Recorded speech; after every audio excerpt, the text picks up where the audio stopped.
وأيقظنا وأحيانا بعد مماتنا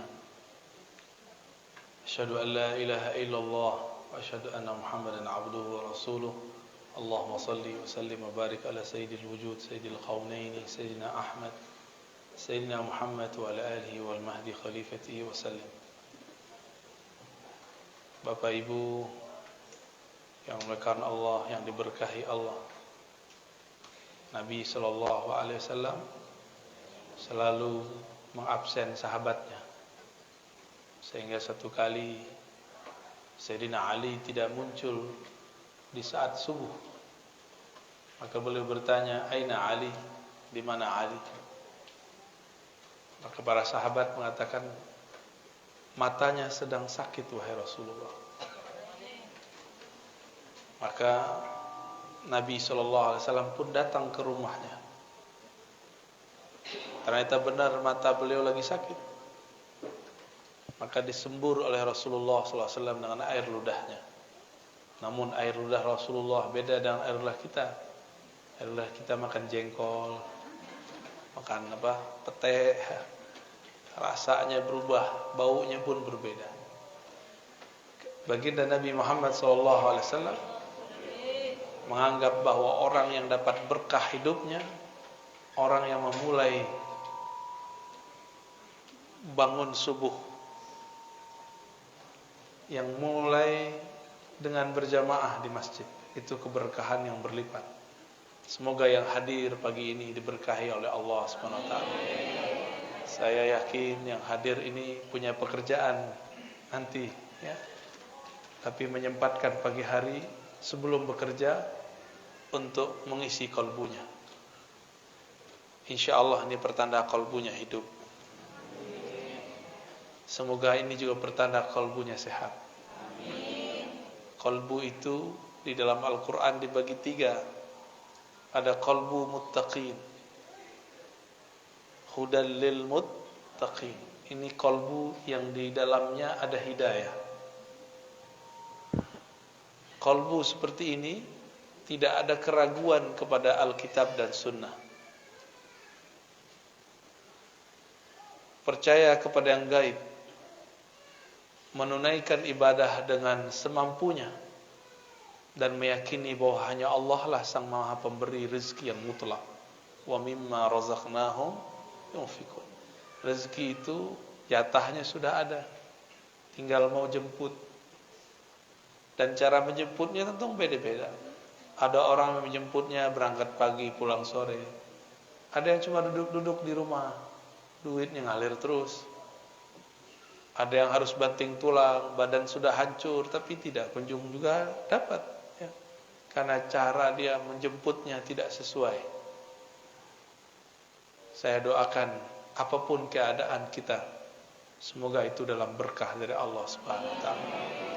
Keberkahan itu hanya diyakini oleh orang-orang yang muttaqin, yang percaya dan hatinya ada nur yakin. Maka disebut muqinun. Mereka ini orang-orang yang yakin, orang-orang yang penuh keyakinan. Ini disebut qalbul muttaqin. Qalbu apa? Qalbu ini qalbu yang sehat. Makanannya qalbu itu Quran. Isi Quran hudal linnas, hidayah.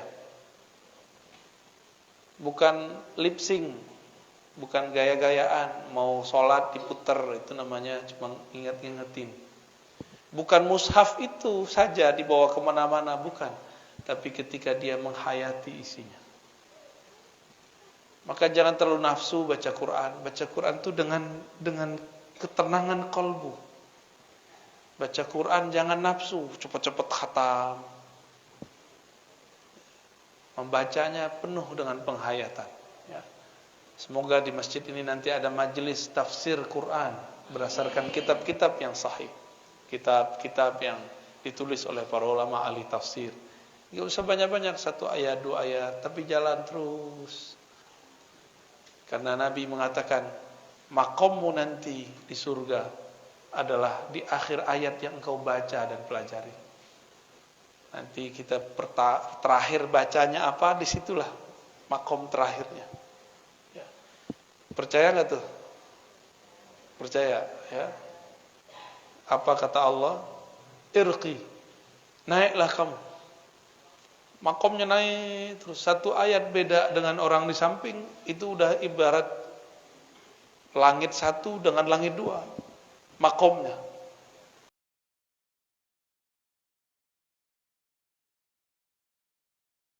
Qalbul muttaqin. Ada yang kedua, qalbul kafirin, qalbu orang-orang yang kafir. Qalbu orang yang kafir ini sawaun alaihim a anzartahum am lam tunzirhum la yu'minun. Qalbu dia keras, mau diingatkan tidak diingatkan sama. Buat majelis enggak buat majelis bagi dia itu masalah. Azan keras-keras bagi dia masalah. Semoga tetangga-tetangga masjid di sini kolbunya tidak ada yang kolbul kafiri. Ya. Malah senang kalau di depan rumahnya banyak berjejer mobil, motor. Ketika orang ramai ke masjid, dia rela. Ketika pintu pagarnya tertutup. Itu orang kolbunya pertama, bukan kolbu yang kedua. Qalbul kafirin, Allah kunci kolbunya. Khatamallahu ala qulubihim. Walaupun kita sodorkan ayat kepadanya, kita sodorkan hadis kepadanya, tapi dalam pendengaran mereka, penglihatan mereka, di kolbunya ada ghisyawah, tutupan. Inilah yang membuat mereka tidak dapat menangkap rahasia-rahasia ayat.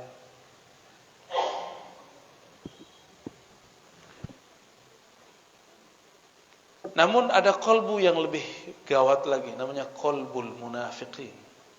Kolbu orang munafik. Munafik itu nafaqah. Orang-orang yang menunjukkan kesolehan tapi menyembunyikan kekufuran. Izhar as-salah wal iman wa ikhfa'ul kufr wal fisq.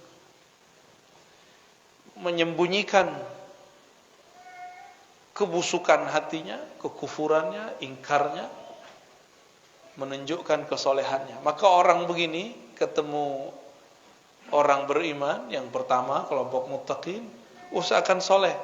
Nanti ketemu orang-orang kafir pun dia ejek lagi itu orang-orang yang muttaqin.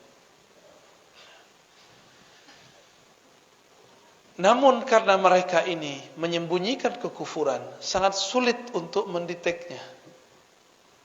Mendeteksi ini orang ini siapa sebenarnya. Disebutkan di dalam Al-Quran bahwa mereka ini mengatakan beriman kepada Allah dan hari akhir, tapi sebenarnya mereka tidak percaya. Berarti lain di mulut, lain di hati. Ini ciri pertama, qalbu munafik. Dan dalam diri kita ada itu semua. Ketika kita takbir, lisan membaca Allahu Akbar, kalbu tidak membesarkan Allah. Ini sudah mulai kena itu. Kepala sujud, tapi hati tidak sujud. Kita semua ya, benar. Baca Subhana Rabbil Azim wa bihamdi, tapi tidak mentakzim Allah. Baca Subhana Rabbil A'la wa bihamdi, tapi tidak meninggikan Allah Subhanahu wa ta'ala. Allah enggak perlu disuci-sucikan. Persepsi kita tentang Allah yang perlu disucikan. Ya. Mereka ini yukhadi'un. Mereka ini mencoba menipu Allah dan orang-orang beriman. Dikira kalau berpenampilan yang saleh, berkalam-kalam yang Arabik ya, ke Arab-Araban, berpenampilan seperti ahli salat, bisa menipu orang beriman, bisa menipu Allah Subhanahu wa ta'ala. Ini orang sibuk dengan penampilan, enggak sibuk dengan yang di dalam batinnya.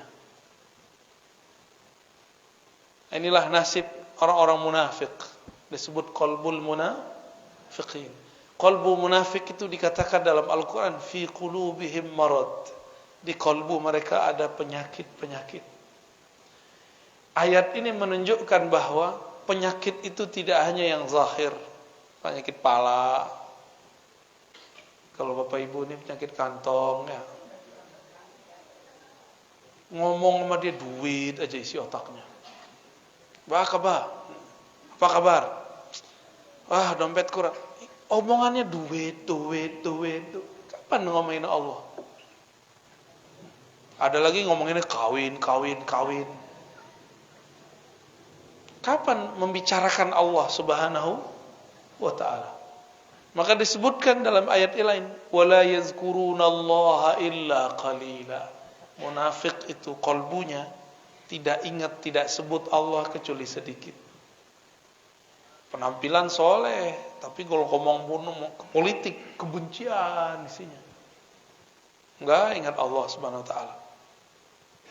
Mereka lah yang merusak dulu, merusak di zaman Rasulullah sallallahu alaihi wasallam. Mereka tidak punya tempat di sisi Rasul sallallahu alaihi wasallam. Maka mereka membuat masjid baru, tandingan masjid Nabi, masjid Dirar, masjid yang ingin merusak barisan umat Islam. Masjid tandingan.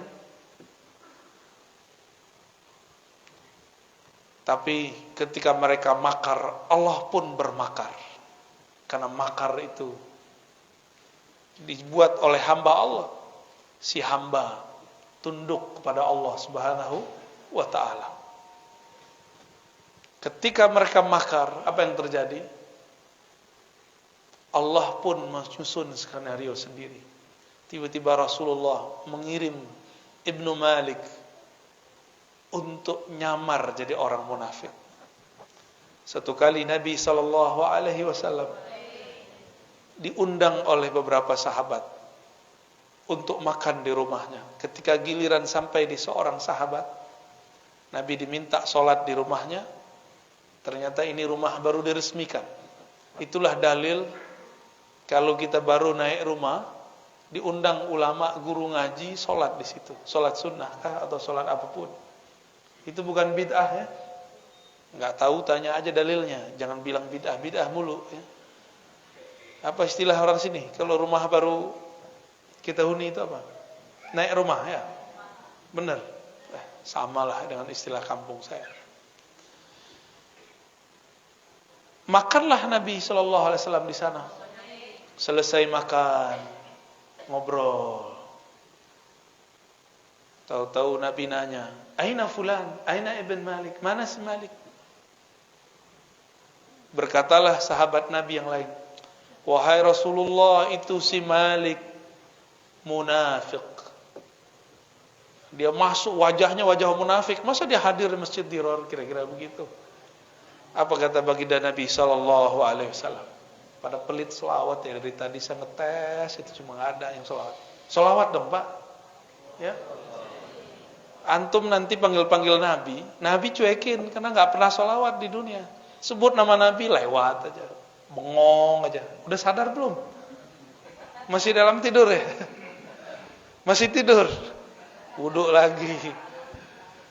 Nabi sallallahu alaihi wasallam ketika beliau bertanya, "Di mana Malik Ibnu Malik?" Jawaban para sahabat radhiyallahu taala anhum, "Dia munafik wahai Rasulullah." Lalu Nabi sallallahu alaihi wasallam mengatakan, "Jangan kamu katakan dia munafik." Kenapa? Li'annahu, karena dia berkata la ilaha illallah Muhammadur Rasulullah. Dari kalbunya dia baca. Jadi Nabi ini melarang orang kalau sudah syahadat terus kita tuduh, itu dilarang. Cuma karena beda masjid, apalagi beda partai, apalagi nanti beda coblosan, itu nggak ada urusan antara munafik dan tidak munafik.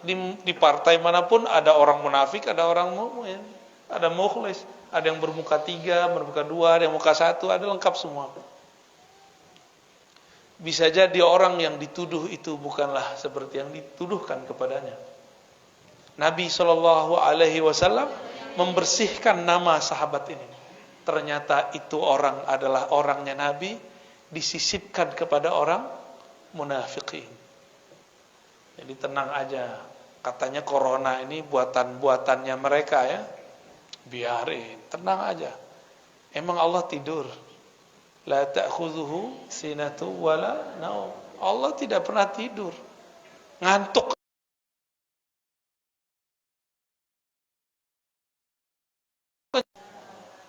Allah pernah lelah? Tidak pernah. Allah pernah lalai? Enggak. Karena Allah tidak pernah tidur, tidak pernah lelah, tidak pernah ngantuk, maka Dia tidak akan pernah membiarkan orang Islam, orang beriman disiksa, dizalimi, enggak akan pernah membiarkan. Karena Allah lah waliyul ladzina amanu, wali penjaga orang-orang yang beriman. Allah menyebut dirinya wali. Wali artinya penjaga. Maka wali Allah di muka bumi adalah orang-orang yang menjaga ajaran-ajaran Allah Subhanahu wa ta'ala. Ajaran Allah itu bukanlah ketika berpakaian, pakaian takwa. Ini emang pakaian takwa namanya? Ini pakaian Ahok ini. Baju koko kan artinya abang orang Cina ya kan? Ya, matanya sipit lah ya.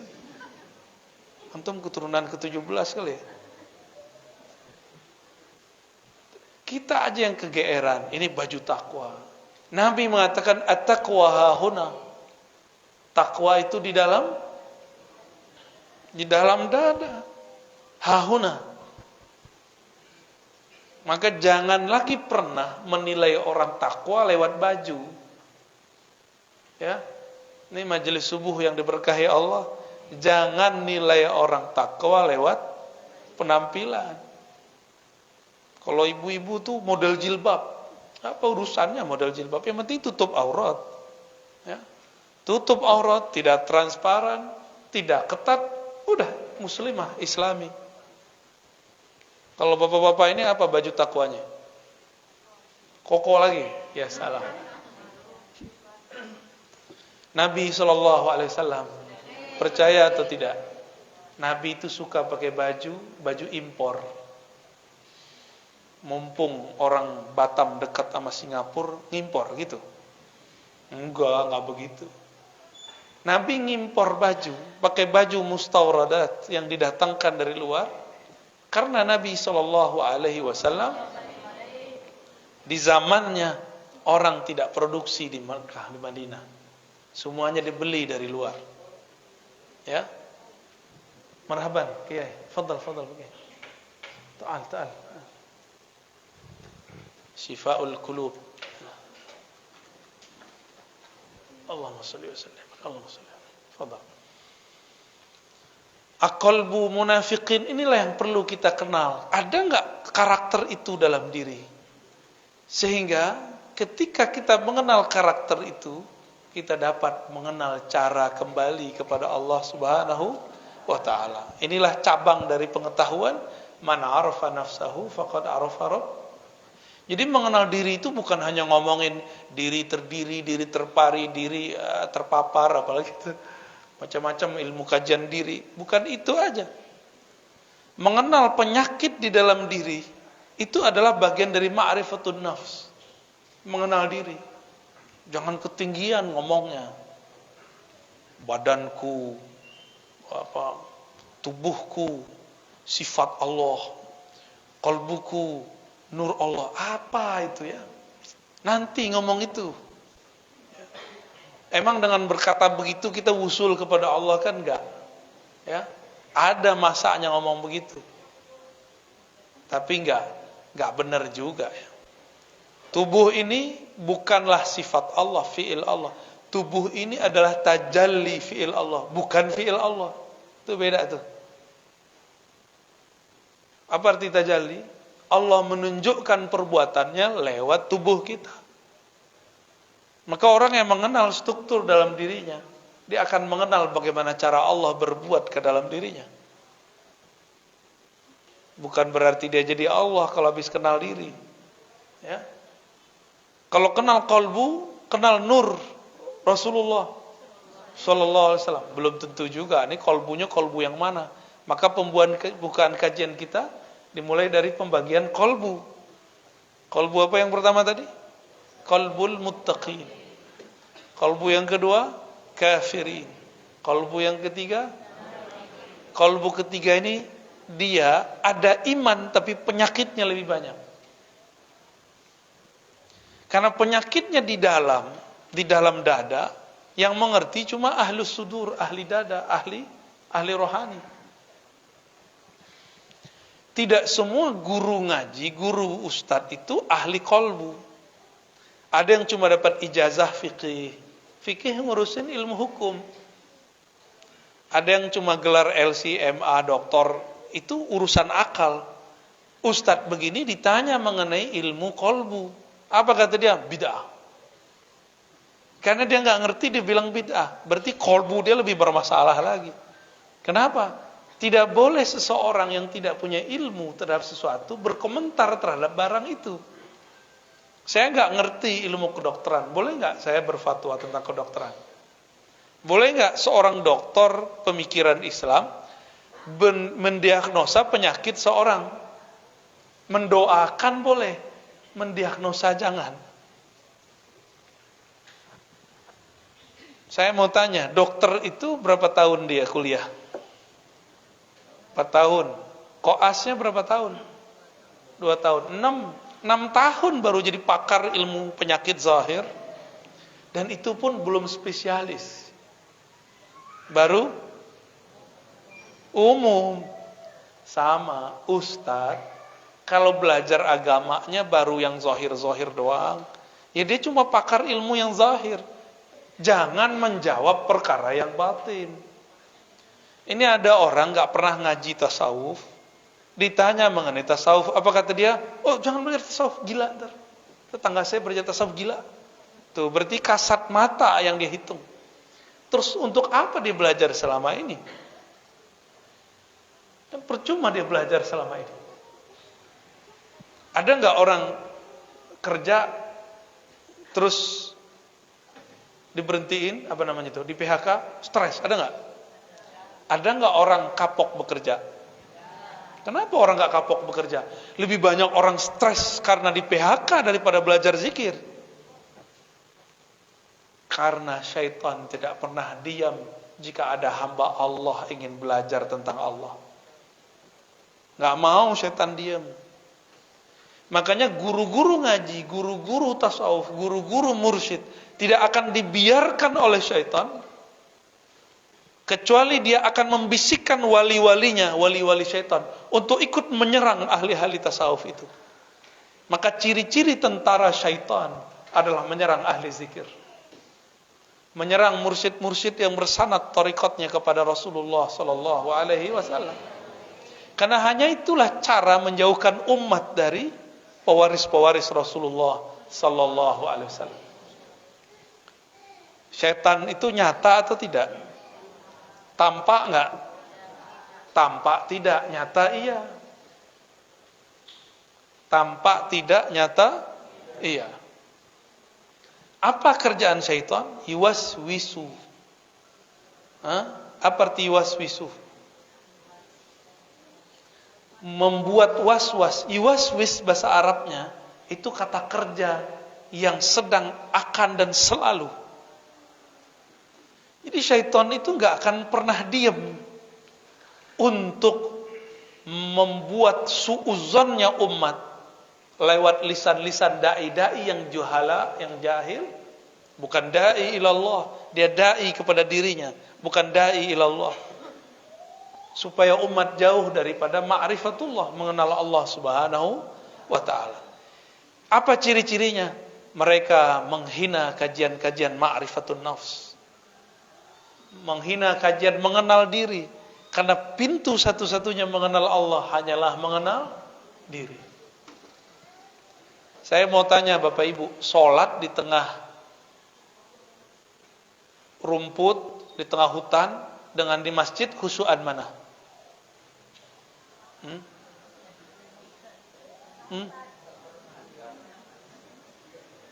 Sholat ada gemercik air tambah khusyuk nggak? Iya apa enggak? Iya. Ya udah guyur aja ke rumahnya tiap hari. Kawan kita pengen sholat khusyuk. Maka kata gurunya, sholatlah di tengah bunyi alam. Maka dia carilah batu di tengah sungai, biar gemercik air. Tahu-tahu ada ular.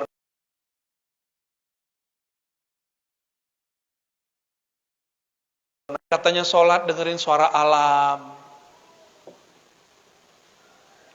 Dengerin suara alam. Dia kira kalau dengerin suara-suara begitu bisa khusyuk. Berarti khusyuk dia di telinga.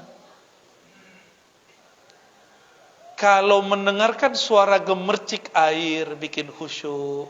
Terus orang, mohon maaf, orang tuli bisa khusyuk gak?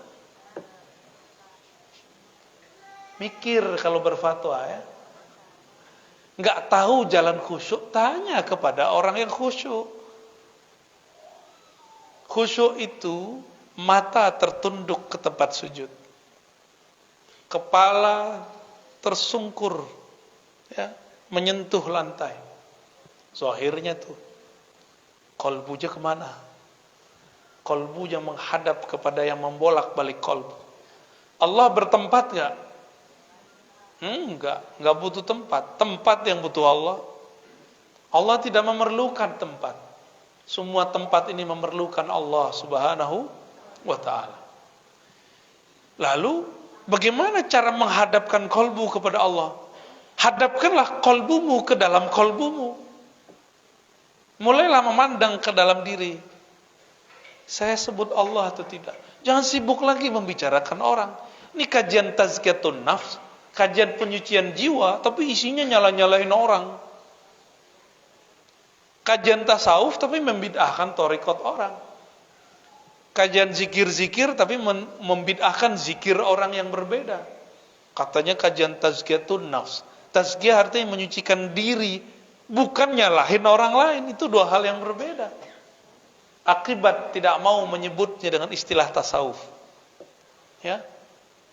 Jadi nggak usah malu ya para ustadz. Kajian kita kajian tasawuf, sebut istilah tasawuf. Karena tasawuf itu seperempat dari ajaran agama ini. Pertama bab akidah, yang kedua bab al-Islam tentang fikih, yang ketiga bab tasawuf, yang terakhir bab akhir zaman. Tapi jangan salah guru juga tuh akhir zaman. Kalau nggak beres yang nomor tiga ini jadi cocok logi. Karena galau. Kolbunya nggak selamat. Udah berapa kolbu kita? 3. Orang kolbu munafik ini wajahnya terlalu banyak. Terlalu banyak. Datang ke orang beriman, dia ngaku beriman. Datang ke kelompok A, seakan-akan dia kelompok A. Nanti ketemu yang gak percaya kepada Allah, oh dia ejek-ejekin tuh orang beriman, kawan-kawannya. Saya itu kalau ke masjid itu gak enak sama tetangga. Nanti kalau dilihat sama tetangganya, kok kamu duduk sama orang itu? Ya, jaga persahabatan. Selalu bermanis-manis mulut. Orang-orang munafik itu diajak buat baik. Apa kata dia? Oh, kami lebih baik. Innama nahnu muslihun. Kami udah duluan daripada ente. Ya. Diajak beriman, dia bilang, orang beriman itu orang-orang bodoh itu. Ini mukanya banyak. Mukanya terlalu banyak. Bapak Ibu yang melakukan Allah, jangan banyak-banyak muka. Muka kita cukup satu menghadap kepada Allah Subhanahu wa taala. Wajjahtu wajhiya lilladzi fataras samawati wal ardh. Aku hadapkan wajahku. Wajah itu adalah sesuatu yang menghadap. Maka disebut ini wajah. Padahal ini bukan wajah sebenarnya. Wajah yang sebenarnya bukan ini. Wajah itu ada di kolbu. Kolbu itulah yang menghadap kepada Allah Subhanahu wa ta'ala. Ada sebenarnya kolbu yang di atas 3 kolbu ini. Kolbul aulia.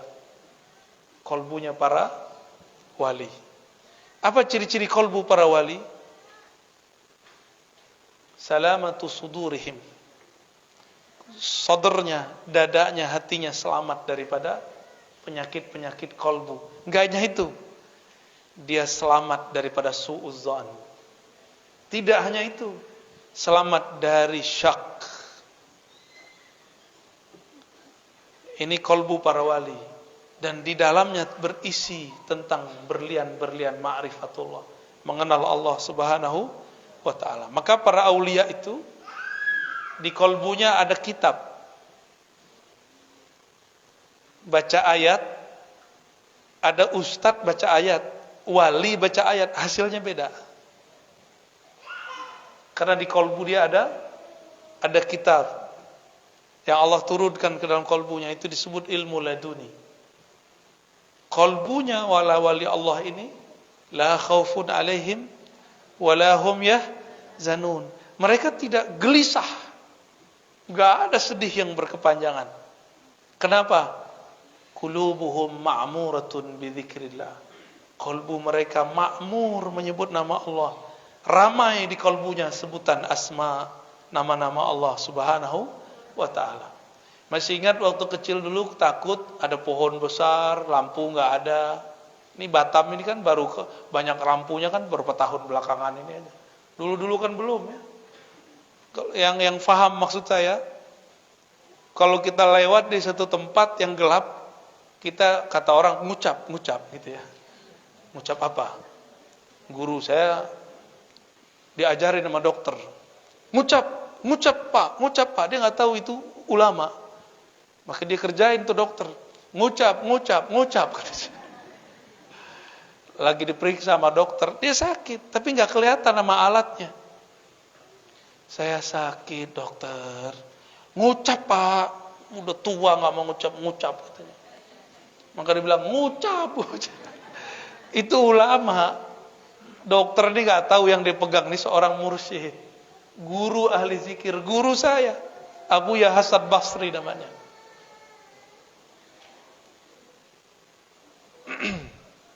Ya kadang-kadang kita menggarami laut. Nah ini kadang-kadang nggak nyadar juga ya.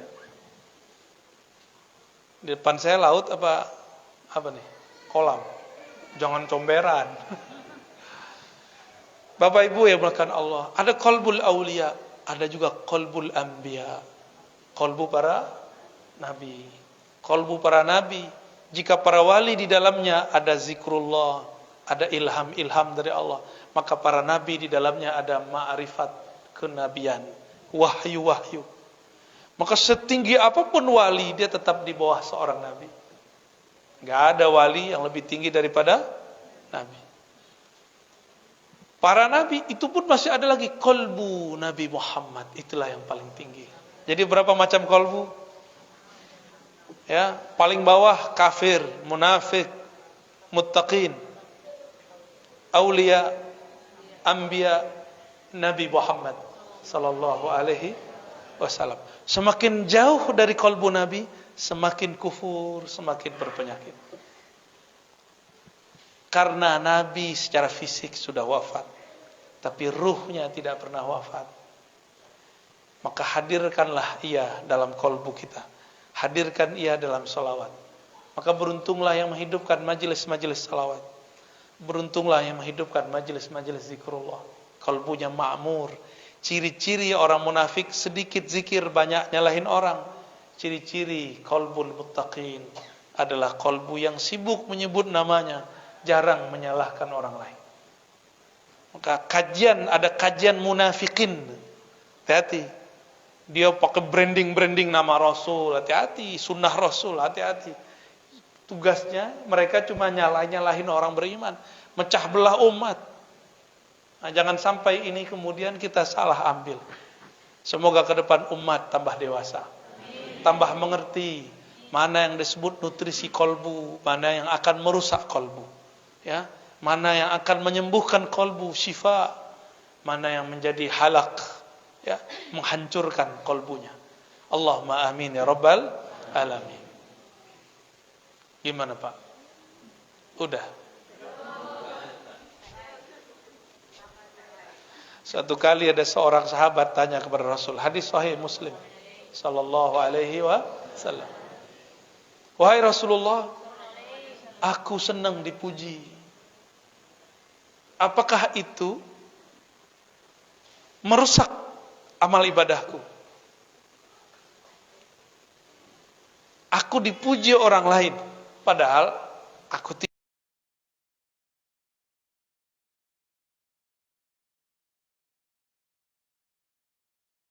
senang gak? Tuh berarti senang dipuji. Ya. Jangankan antum, itu kiai samping saya aja begitu kok. Itu normal, sisi manusiawi. Kalau enggak manusia. Tapi kita enggak niat mau dipuji, ininya bedanya, ya. Bedanya apa? Posting biar ada yang like. Itu bahaya tuh. Posting aja, share aja. Tapi jangan niat mau dipuji. Dua hal yang beda. Apa kata Nabi Muhammad sallallahu alaihi wasallam? Itu adalah keridhaan yang Allah dahulukan, yang Allah kabarkan lebih awal. Jadi kalau kita dipuji orang, lalu kita anggap ini Allah yang memuji, digerakkan lewat mulut orang itu, ini disebut dengan apa? Barusan sudah saya sebut. Kabar gembira yang sudah didahulukan. Jadi kita ini diterima di sisinya, maka Allah gerakkan makhluk-makhluk ini memujinya. Ternyata ada namanya ma'rifatul hub, ma'rifat cinta. Allah itu adalah maha mencinta. Maka dia menyebut dirinya yuhib. Innallaha yuhibbul muttaqin. Innallaha ma'as sabirin. Ya. Innallaha, gimana lagi ayatnya?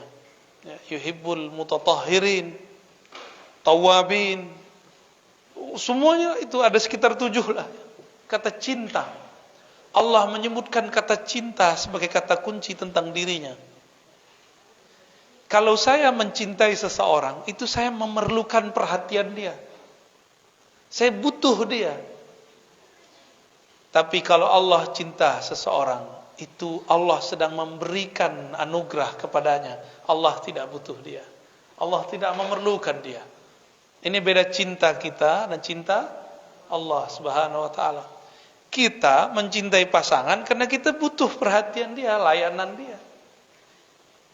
Tapi Allah cinta hambanya, tidak memerlukan mereka. Allah Subhanahu wa taala mengabarkan kepada Nabi Muhammad sallallahu alaihi wasallam, jika Allah mencintai seseorang, idza ahabballahu 'abdan, maka Allah memberitahu kabar kepada Sayyidina Jibril, ya Jibril, inni uhibbu fulanan, wahai Jibril, aku cinta kepada si fulan, fa ahibbahu, maka cintailah ia.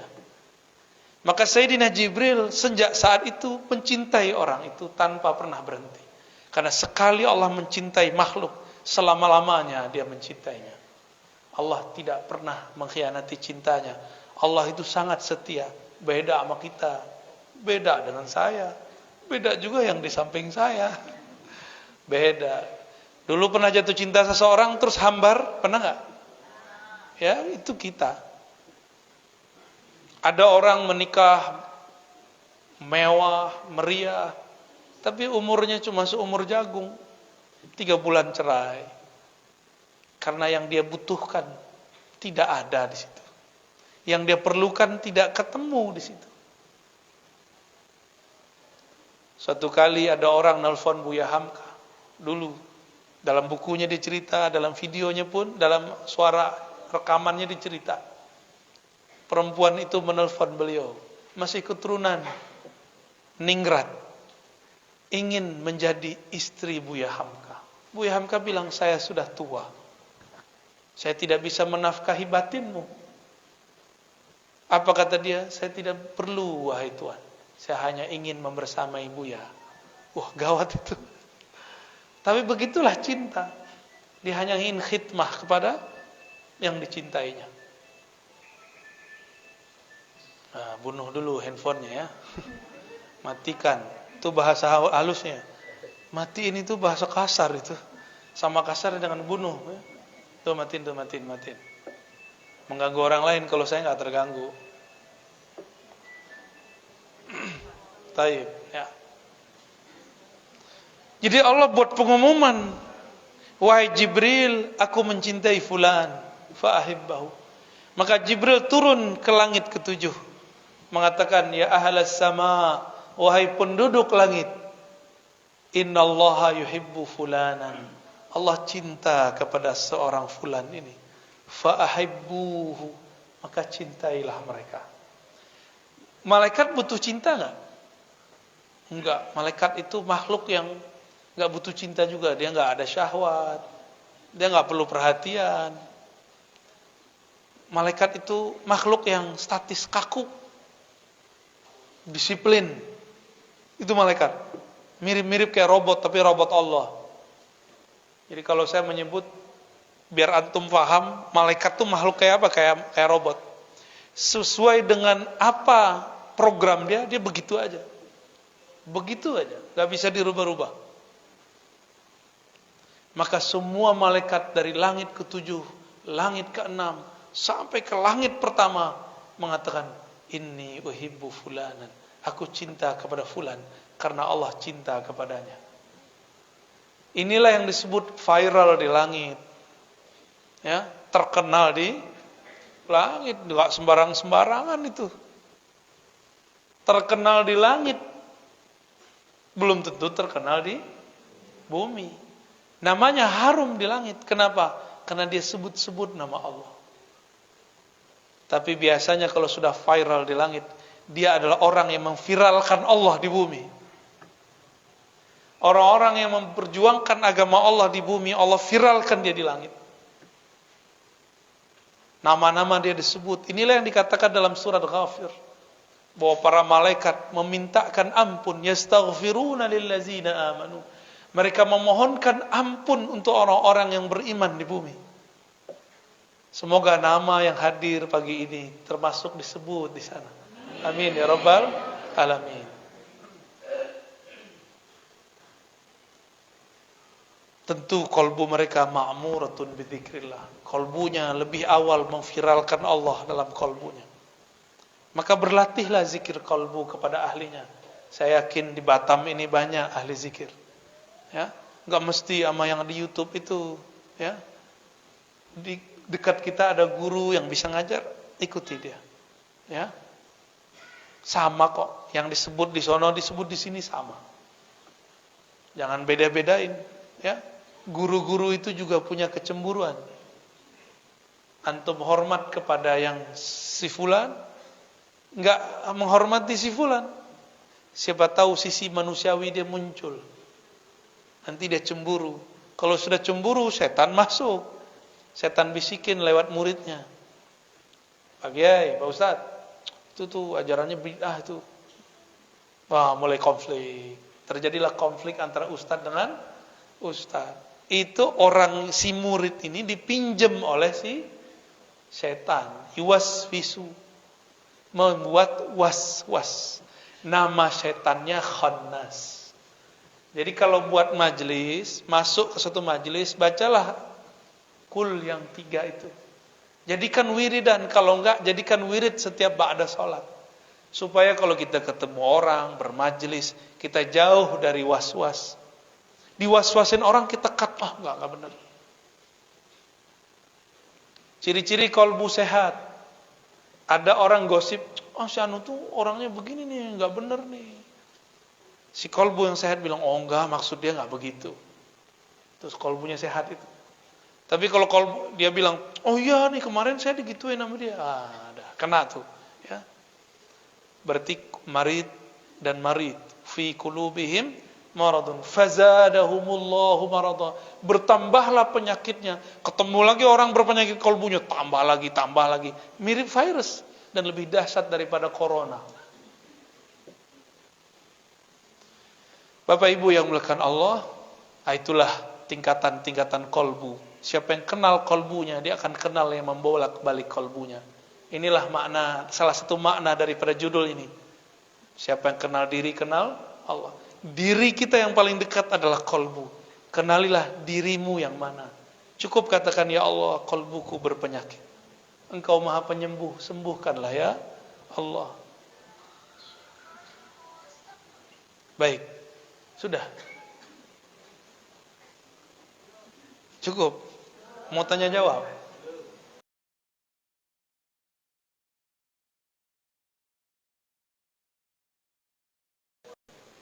Nah, pakai kertas kalau mau ya.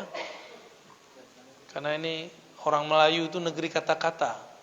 Suka kalau dikasih mic itu dapat panggung.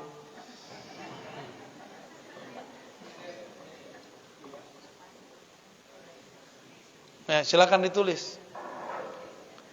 Yang ditanyakan yang penting-penting, yang nggak penting nggak usah ditanyakan ya.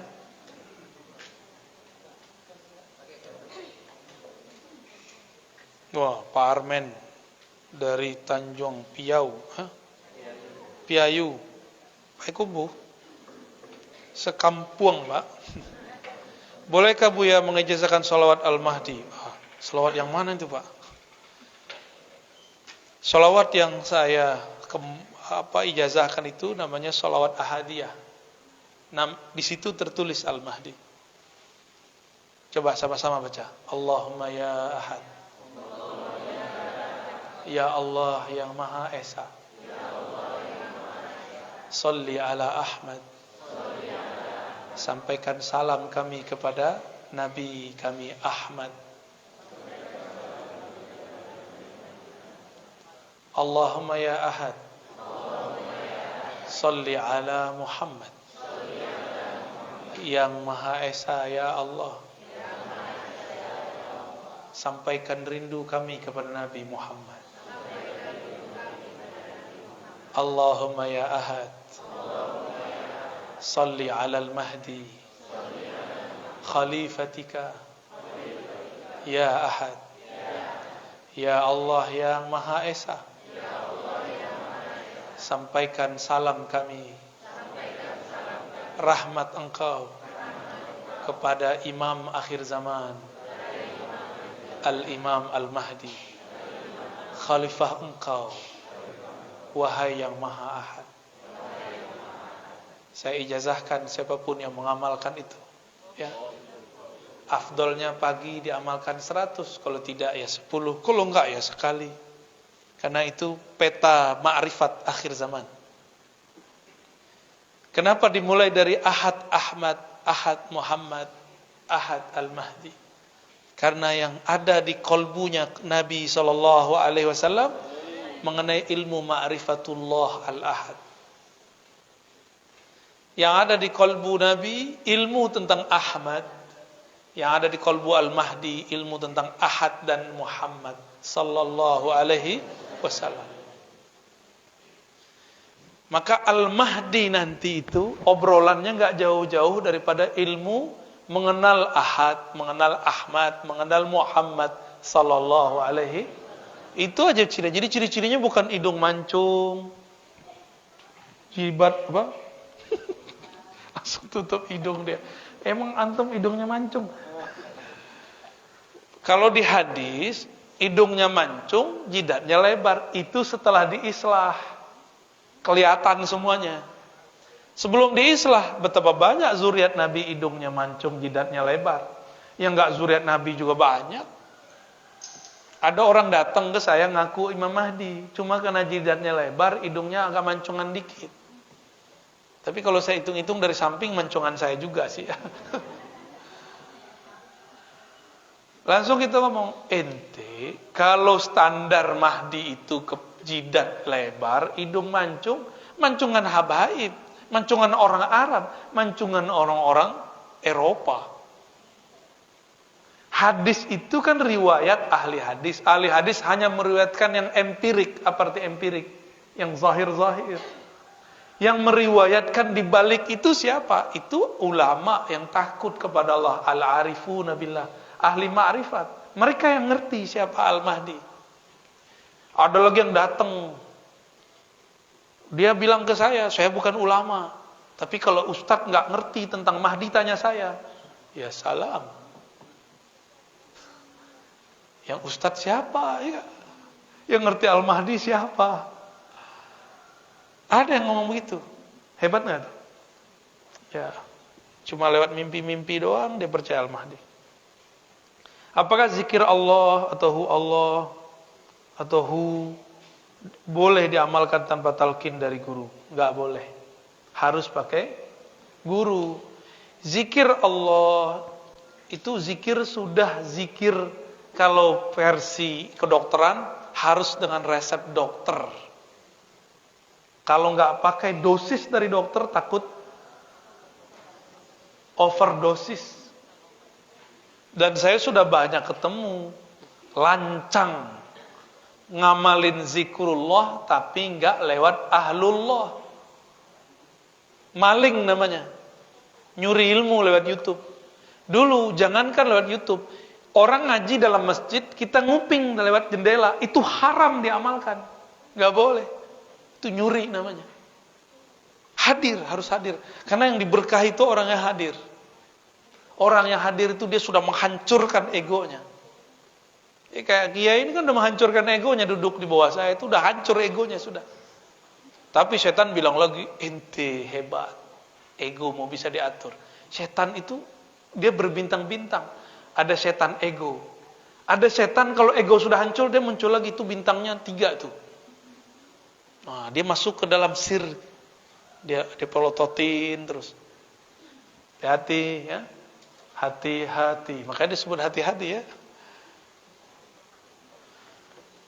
Jadi jangan coba-coba amalkan zikir itu tanpa bimbingan seorang mursyid. Khawatir salah dosis. Jangan-jangan yang gila-gila itu dia pernah ngamalin lewat buku.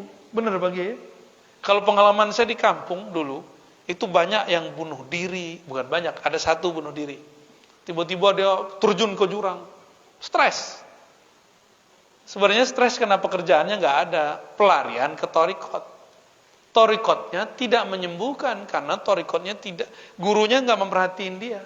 Yang diajarkan zikir standar. Nggak puas, galau, terjun masuk ke tebing, mati.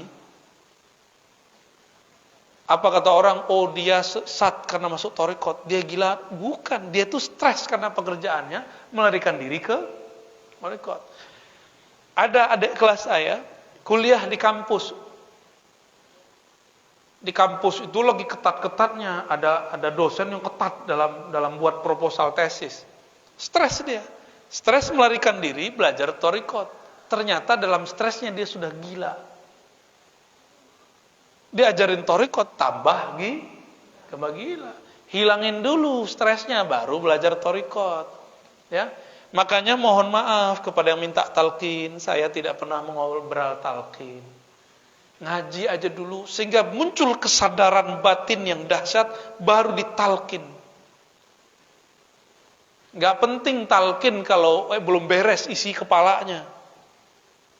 Ya, jadi jangan minta talkin pakai nafsu. Ya, baru sekali ketemu minta talkin.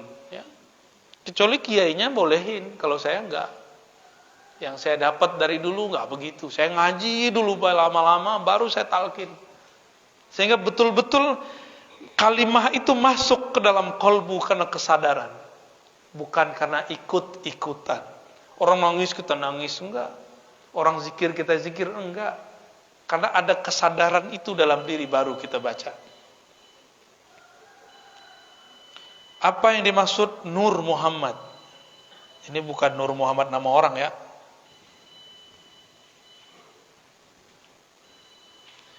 Nur Muhammad sebenarnya Nur Muhammad itu saya jelaskan apa sebenarnya Nur Muhammad. Allah Ahad menghembuskan hembusan pertamanya disebut dengan Ahmad. Maka bernamalah Ahmad itu Ruhullah. Ruh hembusannya Allah Subhanahu wa ta'ala.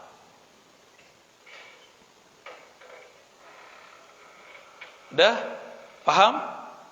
Yang nggak ikut nggak dapat bagian berarti. Ya. Ruh Ahmad. Ruh Ahmad disebut ruhullah. Itu memancarkan cahaya. Cahayanya disebut dengan Nur Muhammad. Ada yang debat kita, ya. Saya lagi pulang kampung di debat. Dia nggak bisa bedain antara ruh dan nur. Pakai hadis palsu lagi. Awal yang diciptakan Allah adalah nur nabimu, wahai Jabir. Itu kan hadis nggak sahih.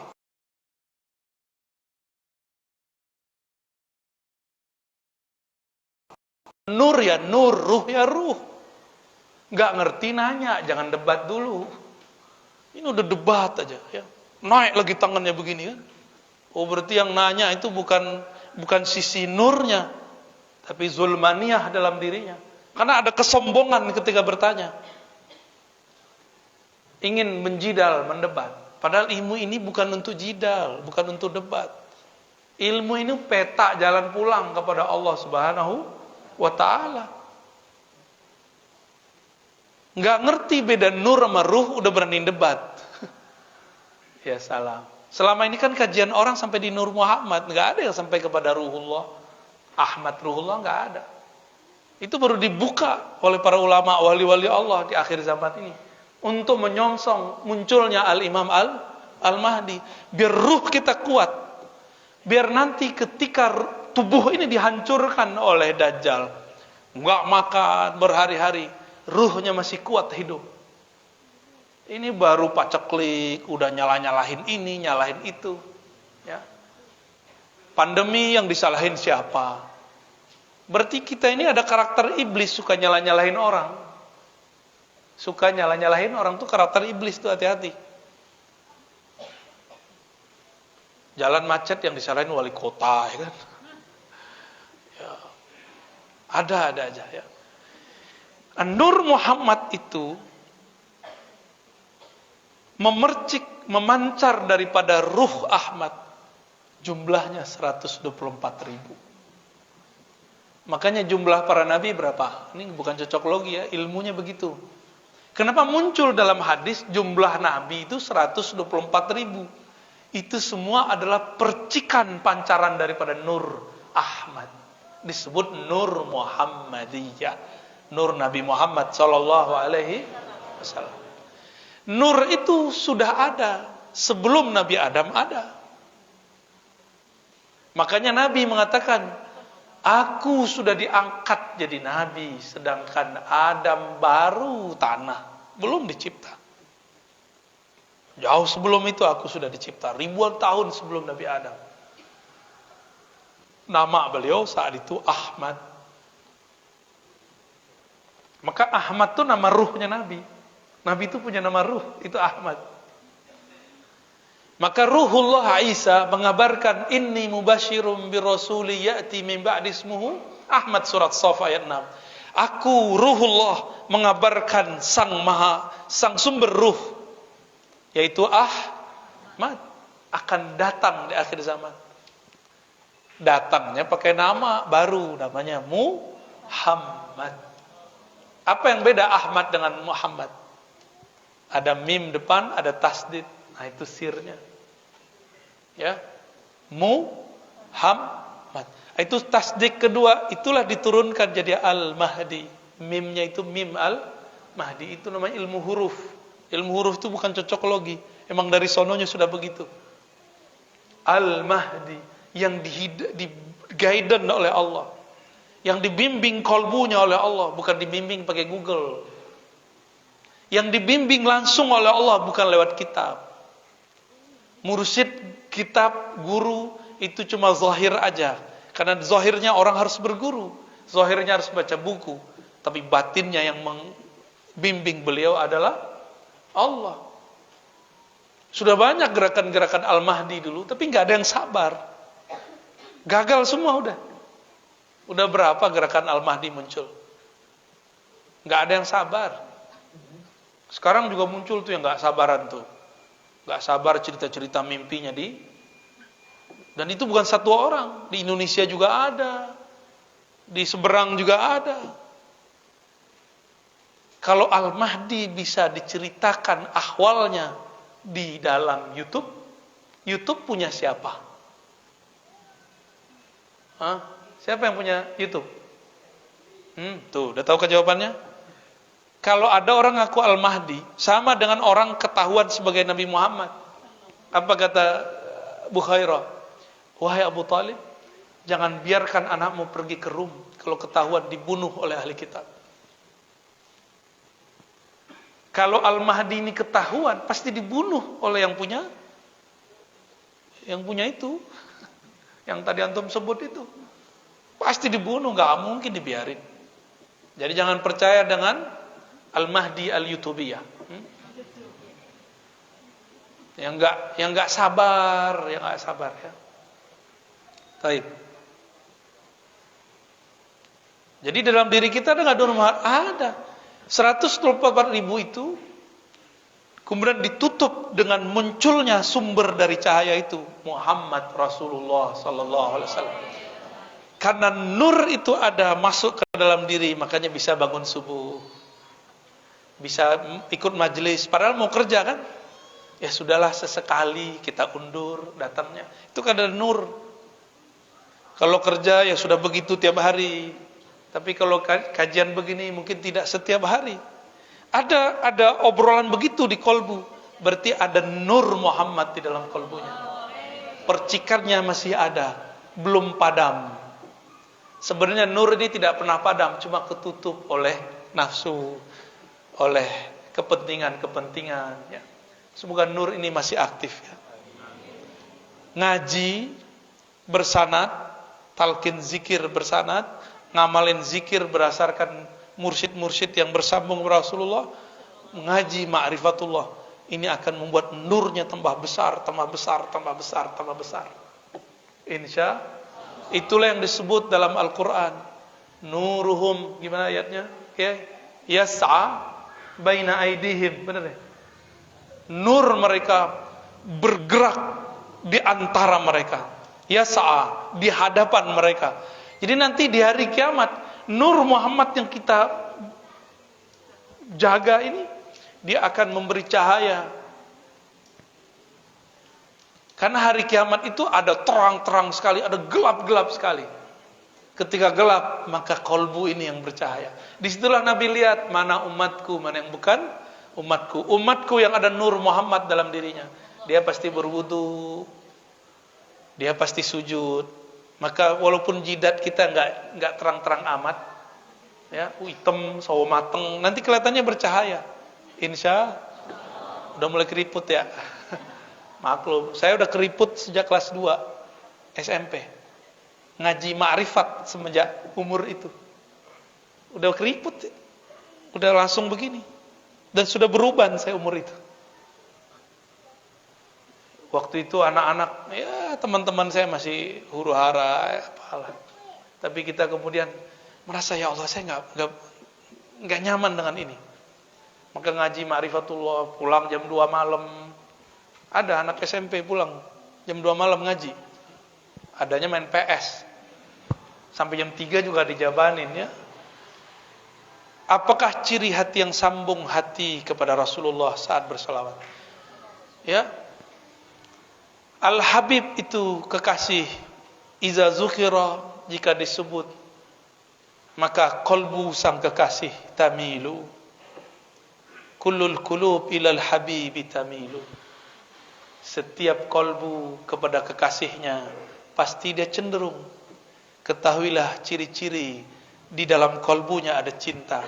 Jika disebut namanya, maka berkaca-kacalah matanya, merindinglah bulu romaknya, berdesirlah jantungnya.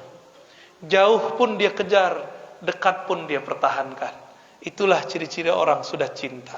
Cinta kepada Rasulullah sallallahu alaihi wasallam. Rasulullah itu masih punya pewaris, nasabnya dan ulama-ulamanya.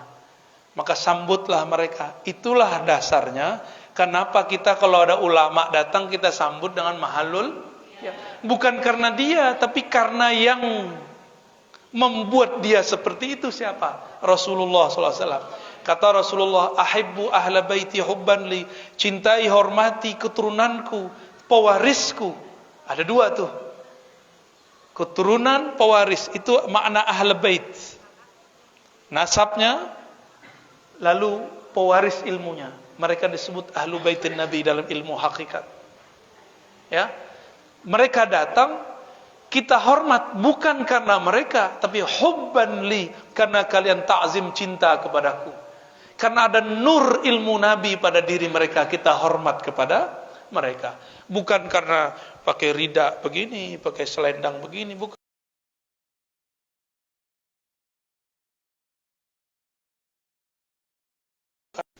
Kopi Abu Hamka.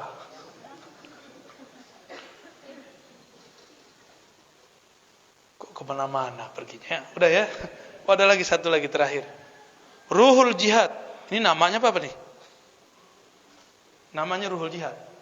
Masya Allah. Minta ijazah ilmu-ilmu yang disampaikan yang ada di YouTube agar musalsal. Sahih, bagus. Emang begitu, kalau orang sudah dapat ilmu, sudah baca buku, ingin minta diridhokan, dihalalkan ilmunya. Dengan ini siapapun yang hadir, saya izinkan untuk menikmati, menyerap, mengamalkan kajian-kajian yang ada di YouTube, tapi dari channel yang resmi. Kalau yang lain saya nggak tahu, dipotong-potong, ya. Ya, saya sebenarnya nggak punya channel, belum punya channel. Banyak yang ngajak, ayo buat dong official Ar-Razi Hasim. Takut nanti saya tamak sama duit YouTube. Takutnya begitu, tapi udah banyak yang ngajak. Nanti kita lihatlah kalau ada perubahan-perubahan, kalau perlu dibuat kita buat. Tapi selama ini yang kita izinkan, ya, mahasiswa saya, santri-santri itu ada di Ribat Nauraniyah. Ada juga Cafe Rumi, ya. Ya, Ribat Nauraniyah, ya. Sengaja namanya enggak mudah-mudah, biar yang dapat itu memang orang-orang yang serius nyari. Ya, kita enggak butuh-butuh amat sama follower, viewer, enggak. Kita cuma pengen cek orang tertarik kajian ma'rifat berapa orang sih. Ternyata di akhir zaman tambah banyak. Ya, beberapa ada yang saya izinkan, ya, ada beberapa yang Bapak Ibu tonton tuh beberapa saya izinkan. Yang dengan syarat jangan potong yang berlebihan, jangan ngasih quote-quote, kata-kata thumbnail yang aneh-aneh. Di luar itu nggak jaminan saya, ya. Baik, sudah, pas sudah, ya? Udah syuruk kan? Saya yakin Bapak Ibu ada pekerjaan. Semoga pekerjaannya diberkahi oleh Allah. Karena paginya dimulai dengan al-barakatul li ummati fi bukuriha, ngaji, mengenal Rasul sallallahu alaihi wasallam, mengenal Allah, mengenal diri. Semoga yang hadir ditakdirkan nanti masuk surga. Amin.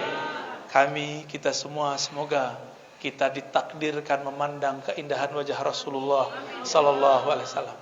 Diizinkan memandang wajah Allah Subhanahu wa ta'ala.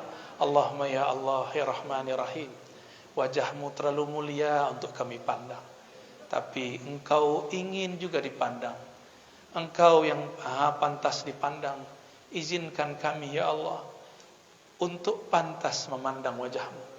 Ya Rabb, kalbu kami kosong dari namamu. Famla' qulubana bil yaqin. Ya Allah, penuhi kalbu kami dengan keyakinan. Wa mzayyin qulubana bi asma'ik. Hiasi kalbu kami dengan keindahan nama-namamu al-husna, al-asma'ul husna. Ya Allah, jiwa kami berpenyakit, ya Allah. Ada emosi, ada ketidaksabaran, ada kesombongan, ada merasa lebih alim, lebih pintar. Tolong ampuni ya Allah penyakit-penyakit ini, sembuhkan ya Allah. Ya Allah, di kalbu kami ada perasaan malas ya Allah. Malas untuk istiqamah ya Allah. Malas untuk silaturahmi kepada ulama ya Allah. Malas untuk zikir pagi sore ya Allah. Malas untuk berguru kepada ahlinya ya Allah. Ya Allah, berkah kajian pagi ini. Sembuhkan penyakit malas kami. Tumbuhkan kesungguhan, tumbuhkan kedisiplinan dan istiqamah. Allahumma bihaqqi sayyidina Muhammad faj'alna minal mustahiqin bi syafaatihi al-uzma. Ya Allah, dengan kemuliaan nabimu, kekasihmu Nabi Muhammad sallallahu alaihi wasallam, Jadikan kami yang hadir ini, keluarga kami, guru-guru kami, semuanya berhak mendapatkan pertolongan Rasulullah sallallahu alaihi wasallam. Allahumma hasibna hisaban yasira. Ya Allah, dengan berkah Nabi Muhammad, maka hisablah kami dengan hisab yang ringan. Allahumma ajirna minan nar. Ya Allah, siapapun yang hadir, maka bebaskan mereka dari siksa neraka. Bihaqqi la ilaha illallah Muhammadur Rasulullah, dengan keberkahan kalimah la ilaha illallah Muhammadur Rasulullah. Ya Rabb, ij'al lana khairan fi hayatina wa mamatina. Ya Allah, jadikan hidup kami penuh keberkahan, mati kami penuh keistiqomahan, husnul khatimah. Wa sallallahu ala sayyidina Muhammad walhamdulillah rabbil alamin. Mohon maaf, tidak usah salam-salaman ya. Cukup dengan qalbu, enggak usah foto-foto juga. Itu mengganggu. Ya. Semoga wajah kekasih-kekasih Allah sudah terfoto dalam qalbu kita. Amin ya rabbal alamin. Semoga semua dapat keberkahan. Assalamualaikum warahmatullahi wabarakatuh.